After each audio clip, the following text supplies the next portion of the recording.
નમસ્કાર મિત્રો, વ્યાસ પંચાંગ શાસ્ત્રી અમિત વ્યાસના જય મહાદેવ. આજે આપણે જોઈએ કવચ વિશે.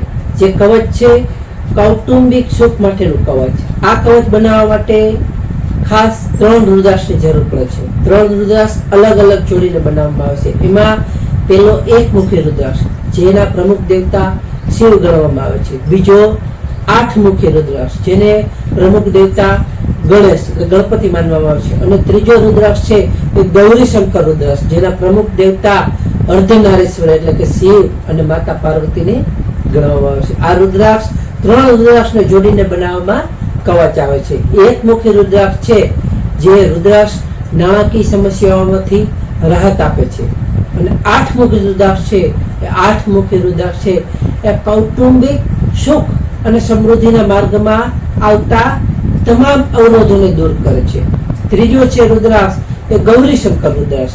આ ગૌરી શંકર રુદ્રાક્ષ છે એ સૌભાગ્ય, સંપત્તિ અને સારું સ્વાસ્થ્ય, શાણપણ અને આધ્યાત્મિક શક્તિ પ્રદાન કરે છે. આ કવચ એટલે 3 રુદ્રાક્ષ મિક્સ કરીને આ કવચ બનાવવામાં આવે છે. આ કવચ શુક્રવારે સવારે સ્નાન આદિ કર્મ કર્યા પછી ઓમ શિવ શક્તિભ્યમ નમઃ કે ઓમ શિવ શક્તિભ્યમ નમઃની 1 માળાનો જાપ કર્યા પછી આ કવચને કાળી દોરીમાં અથવા ચાંદીની કે સોનાની ચેનમાં પહેરવાથી સારો એવો લાભ થશે. નમસ્કાર મિત્રો, આ વિડીયોને લાઈક કરો, શેર કરો અને સબસ્ક્રાઈબ કરો.